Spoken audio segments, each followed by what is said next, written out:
Salam dəyərli izləyicilər, hər vaxtınız xeyirli olsun, dəyərli abituriyentlər. Bugünkü sınağımız 17-ci sınaq olacaq. 17-ci sınağın izahlarını sizlərlə paylaşacağım. Gəlin vaxt itirmədən başlayaq sualların izahına. Birinci sualda qeyd olunur ki, geoloji eonlara aid olan xüsusiyyətləri müəyyən edin. Geoloji eonlara aid olan xüsusiyyətləri gəlin, müəyyən edək. Bunu kiçildək. Kriptozoy və fanerozoy eonuna aid olan xüsusiyyətləri biz tapmalıyıq. Ada deyir güclü vulkanizmin başlanması. Güclü vulkanizmin başlanması biz bilirik kriptozoy eonuna əhatə edir. Yəni bu gizli eon, fanerozoy isə aşkar eon hesab olunur. Kriptozoyda vulkanizm başlayıb. Tethys okeanının parçalanması aid olacaq deməli fanerozoya, yəni Tethys okeanı parçalandı nə var? Kaynozoyda. Bakteriyaların, tutay hüceyrələrin yaranması bu da aid olacaq kriptozoy eonuna. Pangeya qurusu parçalandı nə vaxt? Paleozoyda, Lavrasiya və Gondvanaya. Bu da fanerozoya aiddir. Çılpaq toxumlu və örtülü toxumlu bitkilərin yayılması da müvafiq olaraq paleozoy, mezozoy eralarına aiddir və fanerozoy eonuna aid edilir. Deməli, 1A və C, 2B, D və Y. Birinci sualın düzgün cavabı B. İkinci sualda qeyd olunur ki, günəş şüalarının payız gecə-gündüz bərabərliyi günü günorta vaxtı 50 dərəcə bucaq altında düşdüyü məntəqələr arasındakı ən qısa məsafə 1 bölünsün 30 milyon miqyaslı xəritədə nə qədərdir? Biz ilk öncə tapırıq payız gecə-gündüz bərabərliyi günü günəş harda zenitdə olur? Təbii ki, ekvatorun üzərində. Düzdürmü? Həm payız, həm yaz gecə-gündüz bərabərliyi günündə günəş ekvatorda zenitdə olur. Bu zaman 50 dərəcə bucaq altında hansı məntəqələrə düşəcək? 90-dan 50-ni çıxarıq. 40 dərəcə şimal enliyi və 40 dərəcə cənub enliyi. Düzdürmü? Və bizə deyir ki, bu məntəqələrin arasındakı məsafəni tapmalıyıq. Məsafələrin arasındakı məsafəni tapmaq üçün nə edərik? Bunların arasında olan dərəcə fərqini taparıq. Bu edər 80 dərəcə. Və 80-i də 111-ə vurub kilometrə çevirərik. 80-i də 111-ə vurduğumuz zaman edəcək 8880 kilometr. Deməli, bizim həqiqi məsafəmiz oldu 8880 kilometr. Və biz burada xəritədəki məsafəni tapmalıyıq. Miqyasımız da oldu 30 milyon. 5 sıfırı burada kilometr, santimetrləri silərik, qalar 300. Və biz həqiqi məsafəni, miqyası, bunlar bizdə olduğu zaman xəritədəki miqyası necə tapırdıq? Xəritədəki məsafəni daha doğrusu. Xəritədəki məsafə bərabərdir. Həqiqi məsafə bölünsün miqyasın kəmiyyəti. Yəni 8880-ə bölməliyik 300-ə.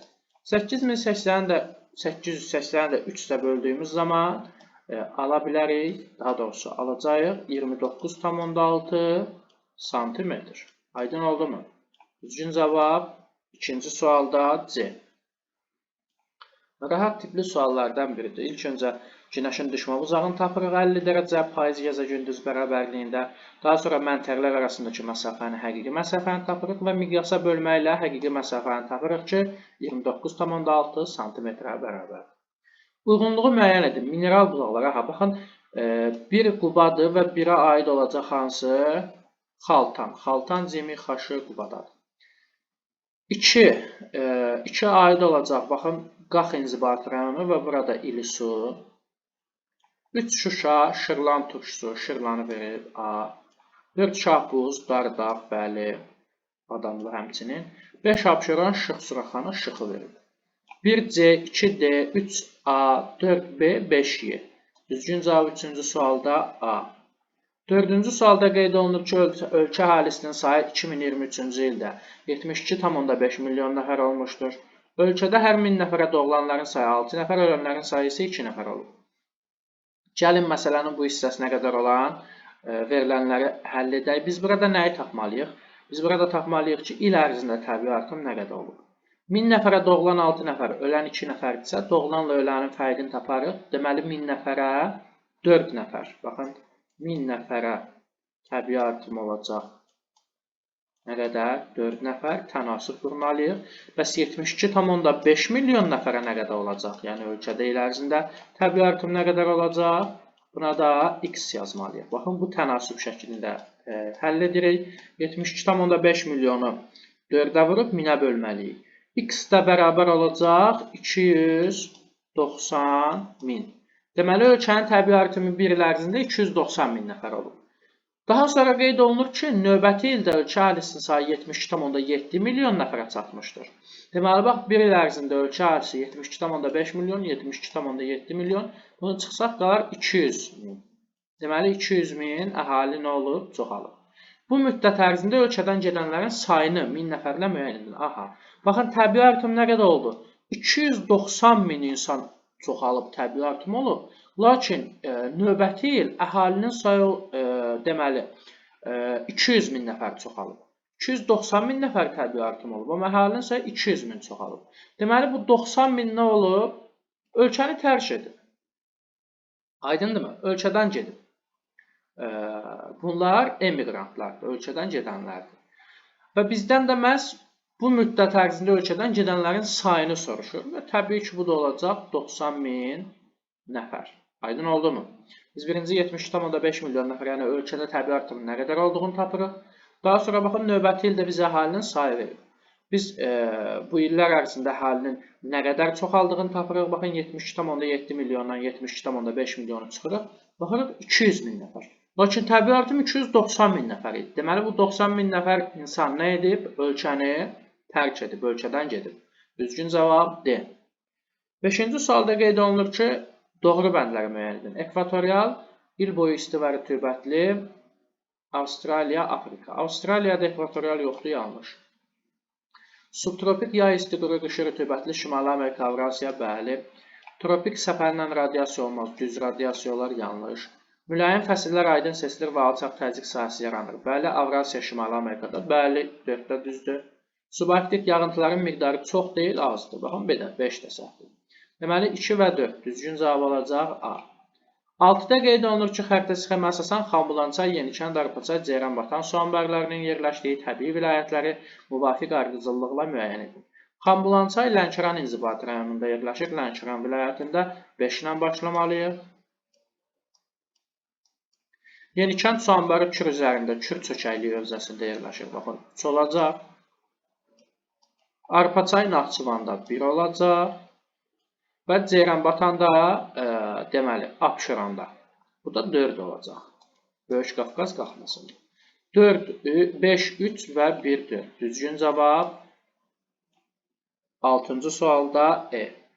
7-ci sualda qeyd olunur ki, Mənsəbi okean səviyyəsində olan çayın orta meyilliliyi 3,5 metr bölünsün kilometr, uzunluğu 2000 kilometrdir. Çayın mənbəyinin mütləq hündürlüyünü metrlə deməli, hesablayın. Baxın, biz burada nəyi yadda saxlamalıyıq? Biz burada yadda saxlamalıyıq ki, deməli, çayın mənbəyinin mütləq hündürlüyü necə tapılır? Çayın meyilliliyi verilib, uzunluğu verilib. Biz burada meyillilik düsturundan istifadə etməliyik. Meyillilik düsturumuz da necə idi? L bölünsün D, yəni çayın uzunluğu bölünsün çayın düşməsi. Burada çayın düşməsi, yəni mütləq hündürlüyü yoxdur və meyillilik ilə uzunluq verilib bizə çayın mütləq hündürlüyünün nə qədər olduğunu, yəni düşməsinin nə qədər olduğunu istəyir. Və biz də eyni cür düsturu yazsaq, baxın o zaman belə olacaq. 3,5, yəni meyillilik 2000 və x. Aydındırmı? Və biz bu tənasübdə də nə edərik? 3,5-i vurmalıyıq 2000-ə. 3,5-i də 2000-ə vurduğumuz zaman edəcək 7000 metr. Deməli, mütləq hündürlük 7000 metr imiş. Düzgün cavab 7-ci sualda C. 8-ci sualda qeyd olunur. Xəritə sxemdə göstərilmiş okean cərəyanlarının yaratdığı iqlim şəraiti. Baxın, bu olacaq Braziliya isti, bu olacaq deməli Qvineya isti, bu olacaq Şimali Atlantik isti. Hamısı istidir. Buludsuz hava şəraiti yaradacaq, əksinə yağıntılı hava şəraiti yaradacaq. Buxarlanma ilə buxarlanma qabiliyyəti arasında fərqin az olması, bəli. Soyuq olsa, soyuq cərəyanlarda bu çox olur. Yüksək təzyiq olmaz, alçaq təzyiq olar, yağıntılarının miqdarının çox olması düzdür. Buludluluq və havanın qalxan hərəkəti tamamilə düzgündür. Yağıntılar çox düşəcək. Baxın, 8-ci sualda 2, 4, 5. Düzgün cavab A. 9-cu sualda qeyd olunur ki, Şüraraz ovalığı, Arazboyu düzənliklər və Abşeronun iqliminə aid ümumi xüsusiyyət. İllik temperatur amplitudu kiçikdir. Ümumi xüsusiyyəti bizdən soruşur. Xeyr, əksinə, illik temperatur amplitudu böyük olar. Çünki bunlar yarımsəhra və quru çöl iqliminə uyğun ərazilərdir. Qışı soyuq keçən yarımsəhra və quru çöl iqlimi yox. Qışı mülayim keçən yarımsəhra quru çöl iqlimi olur. Yayı quraq keçən mülayim isti iqlim olmaz, burada yarımsəhra quru çöl iqlimi olur. Mümkün buxarlanmanın yağıntıdan daha çox olduğu ərazilərdir. Bəli, bu ərazilərdə mümkün buxarlanma yağıntıdan daha çoxdur. Rütubətlənmə əmsalı vahiddən kiçikdir. Y-də isə deyir, rütubətlənmə əmsalı vahidə bərabərdir. Xeyr, kiçikdir. Deməli, düzgün cavab olacaq 9-cu sualda D. 10-cu sualda qeyd olunur ki, ərazisində mövcud olan landşaft tiplərinin sayının artmasına görə təbii vilayətlərin ardıcıllığını müəyyən edin. Ən çox biz bilirdik Böyük Qafqazdadır. Sonra Kiçik Qafqazda olar. Daha sonra Lənkəranda və ən az Kür dağı arasında. Deməli, baxın, 3-dən başlamalıyıq, sonra 4, 2 və 1. Düzgün cavab 10-cu sualda E. Böyük Qafqazda çünki biz bilirik bütün landşaftlara rast gəlinəcək. Kiçik Qafqazda biz təkcə yarımsəhra ilə nivalar rast gəlinərik. Lənkəranda 4 landşaft biz əsasən düzən meşə, dağ meşə, dağ qısırığı, bitkilər, dağ çöllərinə rast gələ bilərik. Kür dağı arası isə düzən landşaftlar yayılır və bunların sayı daha azdır. Düzgün cavab 10-cu sualda E bəndi. 11-ci sualda qeyd olunur ki, yanlış bəndi müəyyən edin. Deməli, Argentina, Nigeriya Federativ Respublikalarıdır. Bəli, düzgündür. Yanlışı istədiyi üçün götürməliyik. Belarus, Macaristan matrik daxili ölkələrdir. Bəli. Böyük Britaniya, İrlandiya konstitusiyalı monarxiya. Böyük Britaniya, bəli, İrlandiya xeyr. Deməli, yanlış bənd olacaq C. D-də Peru, Boliviya unitar, bəli, unitardır. Rusiya, Nigeriya milli etnik, bəli, milli etnik əsasda federativdir. Bir də Hindistan. Deməli, 11-ci sualda yanlış bənd olacaq C. 13-cü sualda qeyd olunur Azərbaycan Respublikasının düzən torpaqlarına aid xüsusiyyətlər. Şirvan, Muğam, Mil və Qarabağ düzlərində açıq şobalıdır. Deməli, torpaqlar formalaşmışdır. Xeyr, bu ərazilərdə boz torpaqlar əsasən, boz qonur torpaqlar daha çoxdur.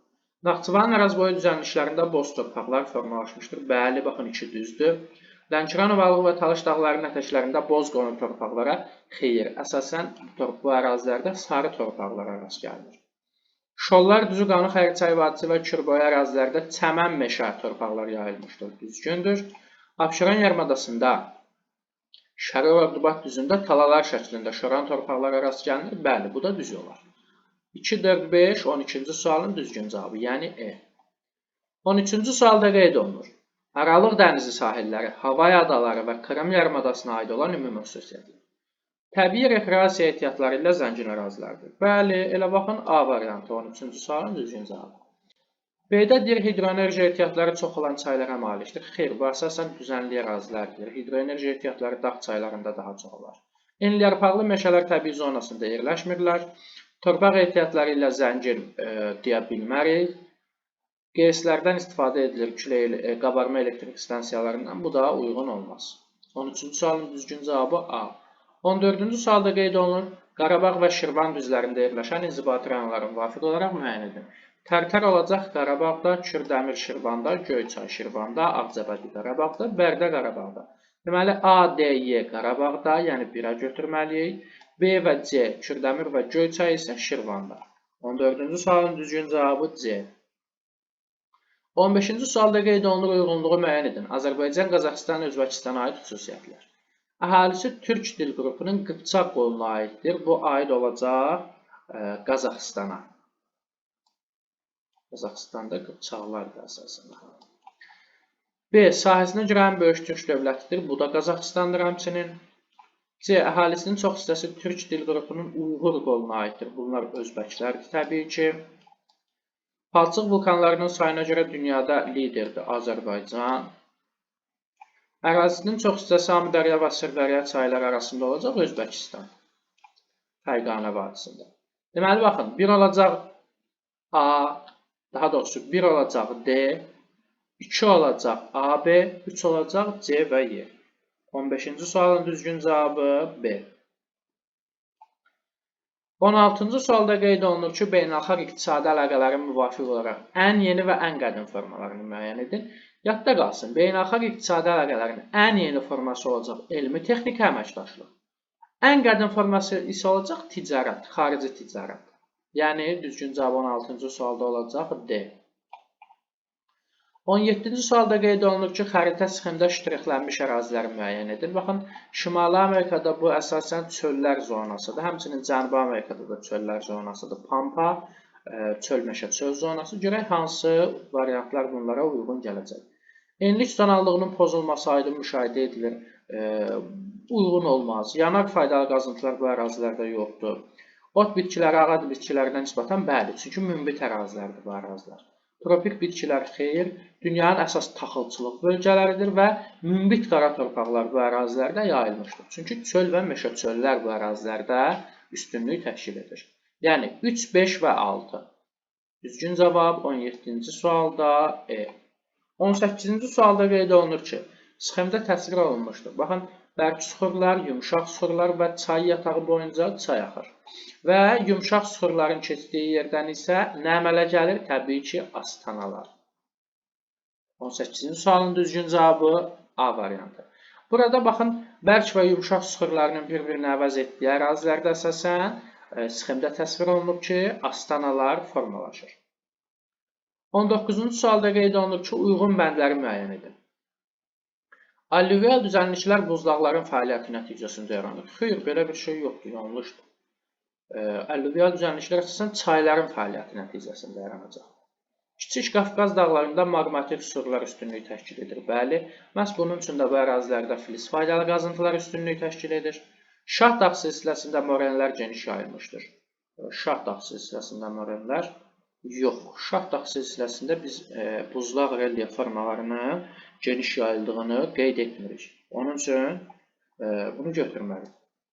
Küçük ovalığı allüvial mənşəlli suxurlarla örtülmüşdür. Bəli, Kiçik Qafqaz tektonik zonasının bəzi ərazilərinin 8-9 bal üstündə zəlzələlər bəli ola bilər.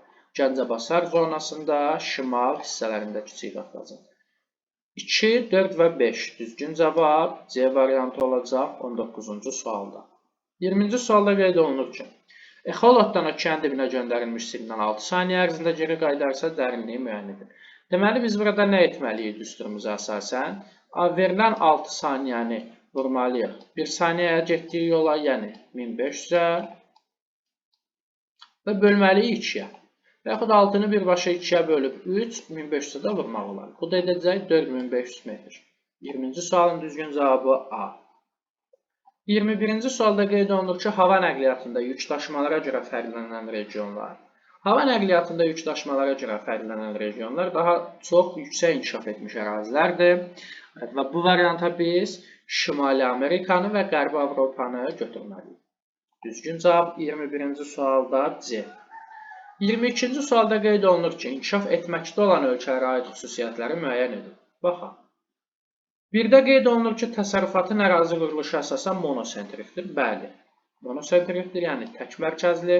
İnkişaf etmiş ölkələrdə isə bu polisentrikdir. 2. Təsərrüfatın sahəvi quruluşunda 3 və 4-cü sektorların payı yüksəkdir. Xeyr, 1 və 2-ci hasilat və kənd təsərrüfatının payı daha üstündür. 3 və 4 inkişaf etmiş ölkələrdə daha çoxdur. Yəni xidmət sahələri və informasiya sahələri. 3. Təsərrüfat əsasən bir mərkəzdə və ölkənin paytaxtında yaxud liman şəhərində cəmlənir. Bəli, amma inkişaf etmiş ölkələrdə bu daha çox ərazilərdə cəmlənir. Daha sonra 4-cü variantda qeyd olunur, sənaye mərkəzləri ilə yanaşı zəif inkişaf etmiş rayonlar da mövcud olur.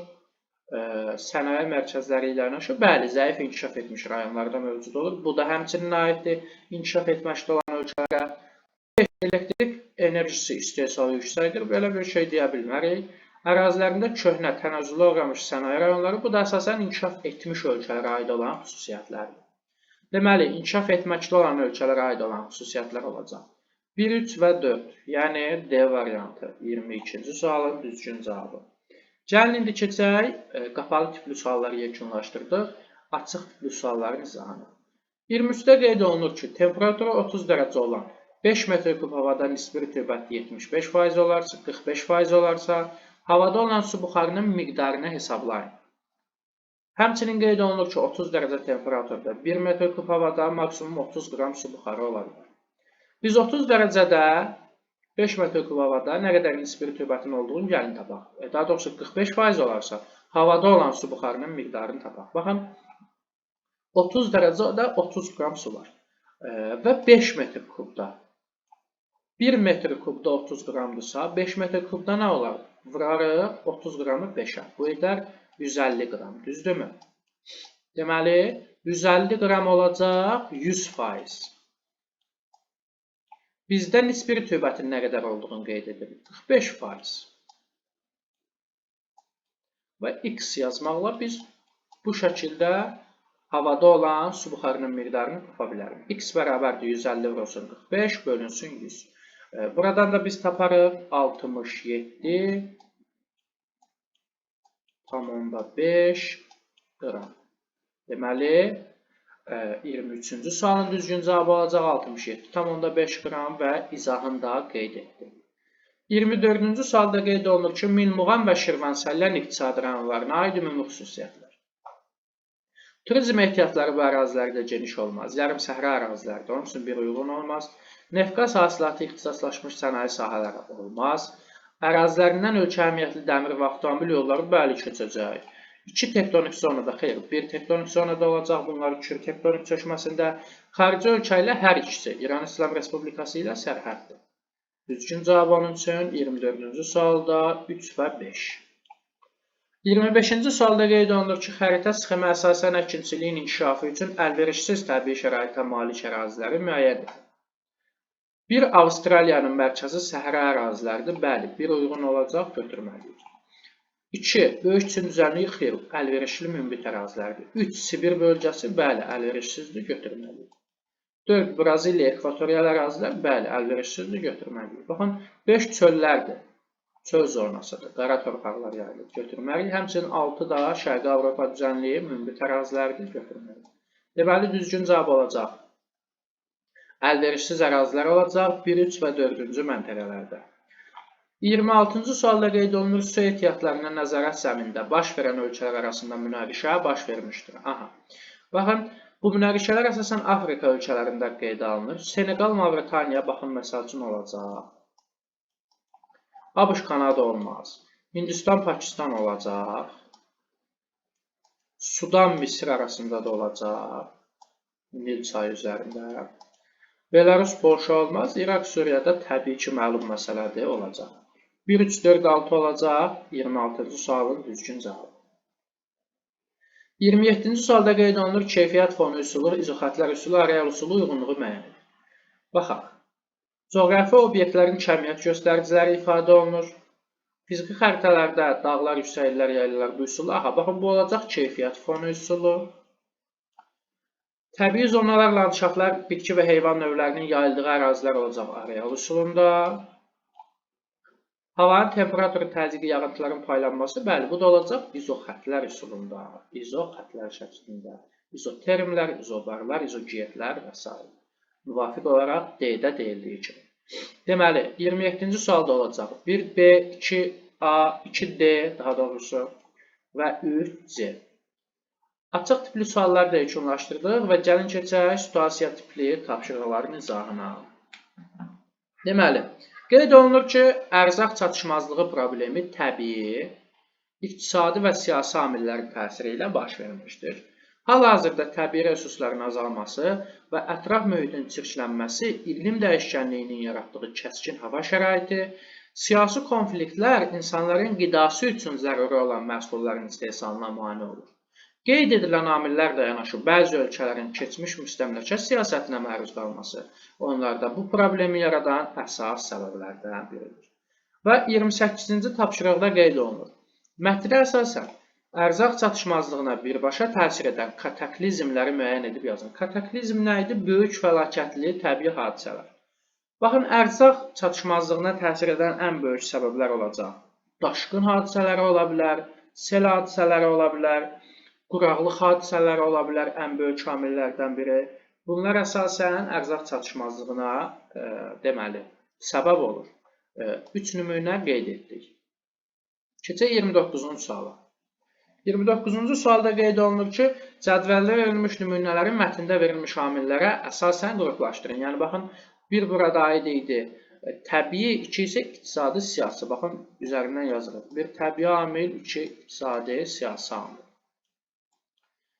Əhalinin artımına uyğun olaraq ərzaq istehsalının artmaması. Təbii ki, bu olacaq ikinciyə uyğun. Əhalinin artımına uyğun olaraq ərzaq istehsalının artmaması, iqtisadi, siyasi amilə uyğun olacaq. Taxıl zəmilərinin çərkişə istisasına məruz qalması. Bu, əlbəttə, təbii amil olacaq. Daha sonra silahlı münaqişələr iqtisadi, siyasi, mövsümi quraqlıq səbəbindən sahil zonasında yerləşən ölkələrdə heyvandarlığın zərər görməsi, bu da olacaq təbii ki, təbii amil, çünki quraqlıq təbii amildir məhz. Və qeyd olunur ki, çoxsahəli kənd təsərrüfatının mövcud olmaması, yəni polisentrik sahənin təsərrüfatının mövcud olmaması monosentrik olduğu üçün, bu da olacaq iqtisadi, siyasi amil. 29-cu sualın düzgün cavabı bu şəkildə olacaq. 30-cu sualda isə qeyd olunur. Mətndə qeyd edilmiş ölkələrdə yaranan ərzaq probleminin siyasi səbəbini izah edin. Və bu tip ölkələrə aid 3 nümunə yazın. Məsəl üçün, biz qeyd edə bilərik ki, keçmiş müstəmləkə ölkələrə əsasən, deməli, əkin sahələrinin hər hansı bir ixrac xarakterli bitkilərinin plantasiyasına ayrılması və bu kənd təsərrüfatının, yəni çoxsahəli kənd təsərrüfatının bu sahədə məhv edilməsi buna əsas səbəbdir. Və biz bu tip ölkələrə isə Afrika ölkələrini misal çəkə bilərik. Konqonu, Sudanı, Angolanı və yaxud Asiyada Hindistanı misal çəkə bilərik ki, bu cür ölkələrdən hesab edilir. Baxın, daha sadə dildə qeyd etsək, əsasən bu ölkələr keçmiş müstəmləkə ölkələridir və bu keçmiş müstəmləkə ölkələri hər hansı əkin sahələri bu ərazilərdə deməli, məhsuldarlığı yüksək olsa belə həmin məhsulları digər inkişaf etmiş ölkələrə ixrac edirlər. Və nəticədə nə olur? Deməli, bu ərazilərdə tək mərkəz, yəni monosentrik, ekstensiv, dar çərçivəli kənd təsərrüfatı sahələri mövcud olur. Və nəticədə kənd təsərrüfatında böyük problemlər əmələ gəlir. Çox sahəli kənd təsərrüfatının yaranması mümkün olmur, məhv edilir. Və bu ölkələrdə qeyd etdiyi əsasən Afrikanın ölkələrini, Afrika qitəsində yerləşən Angolanı, Sudanı, Konqonu misal çəkə bilərik, Hindistanı misal çəkə bilərik və digər ölkələri.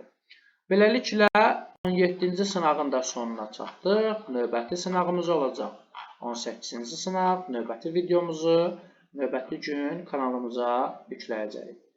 Diqqətiniz üçün, izlədiyiniz üçün təşəkkür edirəm.